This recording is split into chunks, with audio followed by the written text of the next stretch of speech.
तो फ्रेंड्स, पिछली वीडियो में हमने साइंस का सेट 1 कर लिया था कंप्लीट। आज हम करने जा रहे हैं साइंस का सेट 2 क्लास 10 का। तो चलिए सबसे पहला क्वेश्चन को देखते हैं। तो सबसे पहला क्वेश्चन यहाँ पर क्या कर रहा है कि किसी बीम का अवतल दर्पण द्वारा बना प्रतिबिंब आभा से सीधा तथा बीम से बड़ा पाया गया वस्तु की स्थिति कहाँ होनी चाहिए। तो वस्तु की स्थिति दर्पण के ध्रुव तथा मुख्य फोकस के बीच होनी चाहिए, जो कि आपका option number D right answer हो जाएगा। नेक्स्ट देखते हैं, नेक्स्ट क्या है। वक्रता त्रिज्या r एवं फोकस दूरी f में संबंध है। क्या संबंध है? तो r इक्वल टू 2f होता है। तो यहाँ पर आपका जो ऑप्शन नंबर बी है ये आपका सही आंसर हो जाएगा। अगर आपको पूछ दिया जाता कि f इक्वल टू क्या होता है, तो f इक्वल टू आपका r/2 होता है। f इक्वल टू r/2 होता है। आगे देखिए क्वेश्चन नंबर 3 क्या कर रहा है कि जब प्रकाश किरण जल से हवा में तिरछी प्रवेश करती है, तो प्रकाश की किरणें मुड़ती है। मतलब जब सघन माध्यम से विरल माध्यम में गमन करती है प्रकाश, तो अभिलंब से दूर भागती है। ऑप्शन नंबर बी इसका सही आंसर हो जाएगा। चलिए आगे। अवतल लेंस से सदैव प्रतिबिंब बनता है। क्या बनता है? सीधा एवं छोटा बनता है। ये आप लोग याद कर लीजिए। आगे देखिए, लेंस की क्षमता का एसआई मात्रक क्या है। ये आपका वीवीआई क्वेश्चन है। लेंस का एसआई मात्रक होता है, लेंस की क्षमता का एसआई मात्रक होता है डायोप्टर। ऑप्शन नंबर डी इसका सही आंसर। आगे देखिए, समतल दर्पण द्वारा प्रतिबिंब बनता है। क्या बनता है? काल्पनिक बनता है। ऑप्शन नंबर बी इसका राइट आंसर। मानव नेत्र जिस भाग पर किसी वस्तु का प्रतिबिंब बनाते हैं वह है क्या है? जब मानव नेत्र कहाँ पर उसका प्रतिबिंब बनता है, तो बनता है रेटिना पर। रेटिना को क्या कहते हैं? रेटिना को कहते हैं दृष्टिपटल। इसका जो आंसर है दृष्टिपटल। Option number D is the right answer. आगे देखिए, मानव नेत्र जिस भाग पर किसी वस्तु का प्रतिबिंब बनाते हैं वह है, यहाँ पर आप लोग याद रखिएगा कि मानव नेत्र की जो दूर फोकस दूरी होती है, दूर बिंदु होती है अनंत, और निकट न्यूनतम दूरी होती है 25 सेंटीमीटर। तो इसका जो आंसर है ऑप्शन नंबर ए 25 सेंटीमीटर। आगे देखिए, आगे क्या कर रहा है कि द्विफोकस लेंस द्वारा किस दृष्टि दोष को दूर किया जाता है। द्विफोकस लेंस द्वारा किस दृष्टि दोष को दूर किया जाता है, यानी उत्तल लेंस और अवतल लेंस दोनों लगा हुआ रहता है ये द्विफोकस में।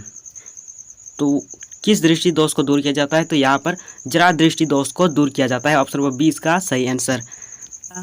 तारों के टिमटिमाने का कारण क्या है? तो वायुमंडल अपवर्तन के कारण ये तारे टिमटिमाते हैं। ऑप्शन नंबर बी इसका राइट आंसर। निम्नलिखित में कौन सा पद विद्युत परिपथ में विद्युत शक्ति को निरूपित नहीं करता। तो ऑप्शन नंबर बी जो कि विद्युत परिपथ में विद्युत शक्ति को निरूपित नहीं करता है। ऑप्शन नंबर बी इसका सही आंसर हो जाएगा। आगे देखिए, वीवीआई क्वेश्चन ये है, प्रतिरोध का एसआई मात्रक क्या है। प्रतिरोध का एसआई मात्रक होता है ओम। और ओम को किस तरह लिखा जाता है? ओम इस तरह लिखा जाता है, देख लीजिए, याद रखिएगा। चलिए आगे देखते हैं। विद्युत चुंबकीय प्रेरण की परिघटना क्या है? तो वो है कुंडली तथा चुंबक के बीच अपेक्षित गति के कारण कुंडली में प्रेरित विद्युत धारा उत्पन्न करना। ये आपका ऑप्शन नंबर सी सही आंसर हो जाएगा। गर्म जल प्राप्त करने के लिए सौर जल तापक का उपयोग किस दिन नहीं कर सकते। मतलब गर्म जल प्राप्त करने के लिए गर्म जल कब मिलता है? धूप वाले दिन, बादल वाले दिन, गर्म दिन, पवन वायु वाले दिन, किस दिन मिलता है? तो क्वेश्चन नंबर 14 का जो राइट आंसर है वो है बादल वाले दिन, जो नहीं मिलता है गर्म जल। यहाँ पर क्या पूछा गया था कि गर्म जल प्राप्त करने के लिए सौर जल तापक का उपयोग किस दिन नहीं कर सकते। तो बादलों के दिन धूप भी नहीं रहेगी, गर्मी भी नहीं देगी, बस रासायनिक। आगे देखिए, रासायनिक अभिक्रिया में भाग लेने वाले पदार्थ को क्या कहते हैं? तो रासायनिक अभिक्रिया में भाग लेने वाले पदार्थ को अभिकारक कहते हैं। ऑप्शन नंबर ए इसका सही आंसर। नेक्स्ट देखते हैं। नेक्स्ट, श्वसन किस प्रकार की रासायनिक अभिक्रिया है? श्वसन में आपका क्या होता है? ऊष्माक्षेपी होता है। ऑप्शन नंबर बी इसका सही आंसर। यहाँ पर आपका सेट 1 में भी ये क्वेश्चन था कि Zn+CO में किसका उपयोग नहीं, यहाँ पर उपचयन होना चाहिए था। मिस प्रिंट है, यहाँ पर उपचयन होना चाहिए था। तो यहाँ पर आपका किसका उपचयन हो रहा है। यहाँ पर देखिए कि इधर से यहाँ पर आप लोग देख सकते हैं कि सी जो है सी के साथ सी ओ जुड़ जाता है। दूसरी तरफ पहली तरफ सी है अकेला और दूसरी तरफ सी ओ जुड़ जाता है, तो क्या हुआ, सी का उपचयन हुआ। तो ऑप्शन नंबर बी इसका राइट आंसर हो जाएगा। आगे देखिए सिल्वर क्लोराइड का रंग होता है, सिल्वर क्लोराइड का रंग क्या होता है, तो श्वेत होता है, श्वेत रंग होता है। Option number A right answer. निम्न में से कौन सा कथन सही नहीं है, आपको सही नहीं है ये बताना है। तो क्वेश्चन नंबर 19 का जो आंसर है ऑप्शन नंबर सी, ये पहला ऑप्शन सही है। NaOH लाल लिटमस पत्र को नीला कर देता है, सही है। HCl नीले लिटमस को लाल कर देता है, ये भी सही है। ये आपका गलत है कि C6H12O6 ग्लूकोज लाल लिटमस पत्र को नीला कर देता है, ये आपका गलत है। यानी कि क्वेश्चन नंबर 19 का जो आंसर है option number C. Question number 20 देखते हैं। 20 क्या कर रहा है कि निम्न में से किस पदार्थ का pH मान 7 से अधिक होता है। किस पदार्थ का pH मान 7 से अधिक होता है, तो रक्त हमारे खून का जो है वो उसका pH मान 7 से अधिक होता है। आगे देखिए अधातु के ऑक्साइड की प्रकृति होती है। अधातु के ऑक्साइड की प्रकृति क्या होती है, तो 21 का जो आंसर है ऑप्शन नंबर ए अम्लीय होती है। लैक्टिक अम्ल का प्राकृतिक स्रोत है, लैक्टिक अम्ल का प्राकृतिक स्रोत है वो दूध भी है दही भी है, तो यहाँ पर दही दिया हुआ है, तो ऑप्शन नंबर सी इसका सही आंसर हो जाएगा। आगे देख लेते हैं निम्न में से कौन सा तत्व द्रव अवस्था में पाया जाता है। इसमें कौन सा तत्व द्रव अवस्था में पाया जाता है, तो ब्रोमीन द्रव अवस्था में पाया जाता है और मर्क्यूरी भी। तो इसका जो आंसर होगा ऑप्शन नंबर सी इसका राइट आंसर हो जाएगा। इनमें से कौन सबसे कम क्रियाशील धातु है, तो क्या है, वो सोना है जो सबसे कम क्रियाशील धातु है। तो सोना का क्या होता है रासायनिक नाम, Au, यानी कि option number C is the right answer. Aqua regia में पाया जाता है, एक्वारेजिया में क्या पाया जाता है, तो ऑप्शन नंबर इसका जो सही होगा वो होगा ऑप्शन नंबर सी, मतलब कि सांद्र HCl में भी और सांद्र HNO3 में भी। तो इसका जो आंसर होगा ऑप्शन नंबर सी दोनों। यहाँ पर क्वेश्चन नंबर 26 देख सकते हैं कि ब्यूटेनॉन चतुर कार्बन यौगिक है जिसका प्रक्रियात्मक समूह है, प्रक्रियात्मक समूह क्या है, तो इसका option number C right answer हो जाएगा, कीटोन है।